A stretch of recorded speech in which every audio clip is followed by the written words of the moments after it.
দলীয় কার্যক্রম নিষিদ্ধ ঘোষণার পর এবার নির্বাচন থেকেও ছিটকে পড়ল আওয়ামী লীগ। সোমবার রাতে দলটির নিবন্ধন স্থগিত করে প্রজ্ঞাপন জারি করেছে নির্বাচন কমিশন। এর আগে উপদেষ্টা পরিষদের সিদ্ধান্ত অনুযায়ী স্বরাষ্ট্র মন্ত্রণালয় থেকে আওয়ামী লীগের কার্যক্রম নিষিদ্ধ ঘোষণা করে গেজেট প্রকাশ করা হয়। এই স্থগিতাদেশ বহাল থাকলে জাতীয় সংসদ ও স্থানীয় সরকার নির্বাচনে দলগতভাবে অংশ নেওয়ার সুযোগ থাকবে না জুলাই অভ্যুত্থানে ক্ষমতাচ্যুত দলটির। গণপ্রতিনিধিত্ব আদেশ আরপিও অনুযায়ী সরকার ঘোষিত নিষিদ্ধ দলের নিবন্ধন বাতিলের বিধান রয়েছে। তবে স্বরাষ্ট্র মন্ত্রণালয়ের গ্যাজেটে আওয়ামী লীগের সব ধরনের কার্যক্রম নিষিদ্ধ হলেও আওয়ামী লীগকে নিষিদ্ধ করা হয়নি। ফলে ইসি কোন আইনের অধীনে এই সিদ্ধান্ত নিয়েছে তা স্পষ্ট নয়। স্বরাষ্ট্র মন্ত্রণালয় থেকে সোমবার বিকেলে গ্যাজেট প্রকাশের পরপরই রাজধানীর আগারগাঁওয়ে প্রধান নির্বাচন কমিশনার এএমএম নাসির উদ্দিনের নেতৃত্বে জরুরি কমিশন সভা বসে।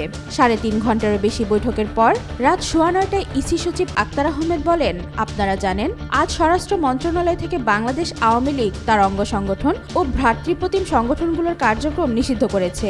এর ধারাবাহিকতায় আওয়ামী লীগের নিবন্ধন স্থগিত করার সিদ্ধান্ত নিয়েছে নির্বাচন কমিশন। কিসের ভিত্তিতে নিবন্ধন স্থগিত করা হলো জানতে চাইলে ইসি সচিব আক্তার আহমেদ বলেন, স্বরাষ্ট্র মন্ত্রণালয়ের যে প্রজ্ঞাপন তার ধারাবাহিকতায় আমরা এটি করেছি।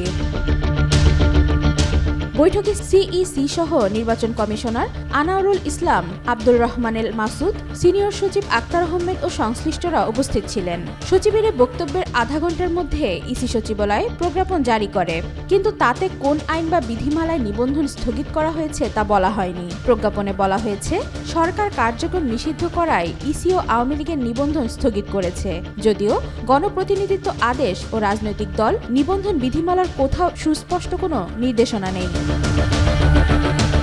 সরকার যেহেতু সন্ত্রাসবিরোধী আইনের আওতায় আওয়ামী লীগ এবং এর সকল অঙ্গ সংগঠন, সহযোগী সংগঠন ও ভ্রাতৃপ্রতিম সংগঠনের সব ধরনের কর্মকাণ্ড নিষিদ্ধ ঘোষণা করেছে, সেহেতু বাংলাদেশ নির্বাচন কমিশন রাজনৈতিক দল হিসেবে আওয়ামী লীগের নিবন্ধন স্থগিত করল।